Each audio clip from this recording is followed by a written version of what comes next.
In First Kings chapter 18, the Bible did tells us that Elijah, the prophet of God, stood all alone and represented God in the midst of 450 prophets of Baal and 400 prophets of Asherah, and he prevailed. You can imagine one man winning 450 prophets of Baal and 400 prophets of Asherah who were serving Jezebel. And after winning these 850 prophets, raising the banner and hoisting the flag of heaven, the following day in chapter 19, this occurred in chapter 18. In chapter 19, the Bible says expressly that the same man who stood and was so jealous for God, winning all this battle that was mind-blowing. In chapter 19, upon hearing the threats that Jezebel breathed, Jezebel vowed to her heart. She said, if by tomorrow the head of Elijah is still on his neck, I am not Jezebel. The moment Elijah heard that, he ran to God and said to God, kill me. Not better than my forefathers and my fathers. I've been the only one jealous for you. Kill me. Why was he looking for death? Elijah was scared. He was afraid. You know, when people are enslaved mental wise, one of the things that it breeds is fear. Fear of the unknown. Like we just heard about Job. Fear of the unknown. Elijah forgot that God gave him the food that he ate that lasted for 40 days and nights.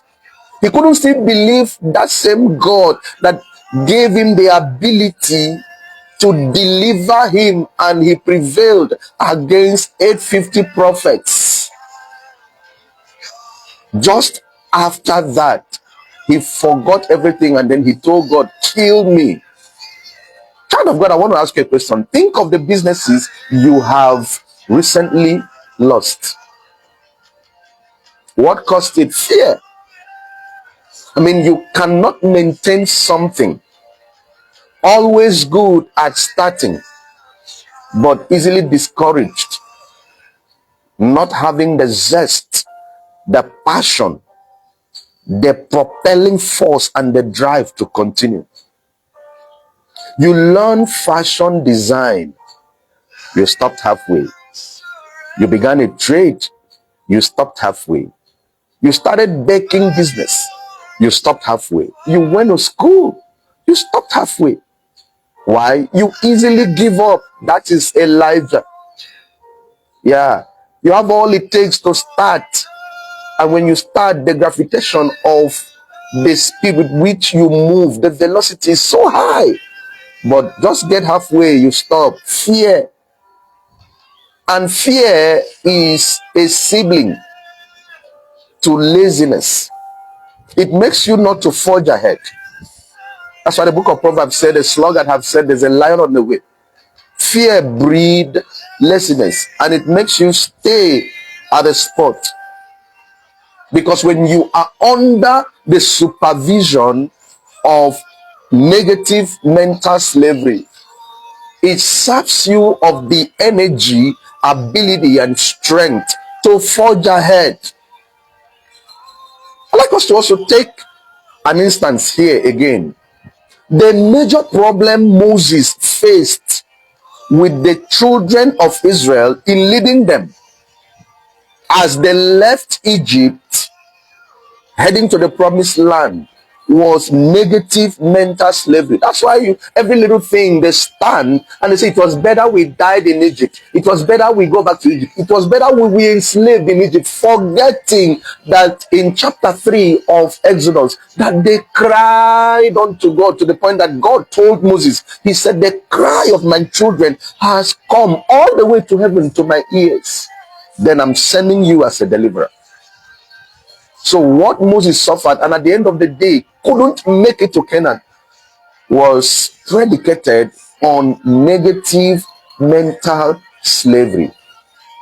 After all the deliverances God wrought in their very eyes, you remember Exodus 14, when he told them stand still, God said, tell them to move forward. In front of them was the Red Sea. Behind them, the Egyptians were coming with ardent force. On their left was a mountain, by the right was a very deep gully. So from the four cardinal points, there was no thing that could save them, no means of escape. But God gave them the salvation when he parted the Red Sea, and they went through all night into the morning. With their eyes, they saw how God brought the Red Sea back, and the Egyptians were all swallowed up. And at the end of the day, they forgot that so soon. In chapter 16, just after this incident, they preferred to remain slaves in Egypt. That is to say that the 430 years they spent in Egypt was still in them, even while they left Egypt. Negative mental slavery. They left Egypt bodily, but mentally they were still in Egypt. What were they eating in Egypt? They will tell you cucumber, they tell you garlic. How many of us like cucumber? I mean, if you were to be given a preferred fruit, is it cucumber? Yeah, no, forget about the health benefit. Is it cucumber? What happened to apple? What happened to banana? What happened to carrots? What happened to guava? I mean, these ones that are, sweetened naturally, though. But they said cucumber and garlic. I mean, garlic. I mean, how do you enjoy the company of someone who did garlic? Not even ginger, garlic that could last, the aroma could last for days, even when you beg.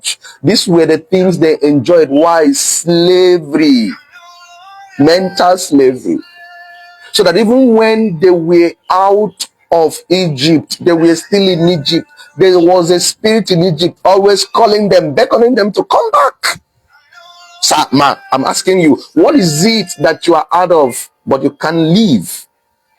That is what has kept you where you are. I beg to digress a little bit. It bothers about the age or the generation we are in, where there's a whole lot of talk on social media that has to do with relationship. You help a lot of relationship coaches today and all whatnot. You hear people keep telling you that guy is my bestie, and by the time you get to find out who is this bestie, he used to be my ex. You call him ex. Now he's no longer in your life. So what is he doing with you? Egypt beckoning on you. And most at times, most often than not, it's always the issue of bestie that has caused problem on the current relationship. I just had to settle one very recently. All right. It got to a point that the grip between these besties became so strong that the current suitor in the life of this young lady became so uncertain about the future of the relationship, and he was calling it off when it was just few months to their marriage. So I had to come into it and see how we salvage the situation. So what am I saying? In a sense, just digress to make that little point, all right, that there is always something behind that until you deal with it will keep controlling the present and might determine the future.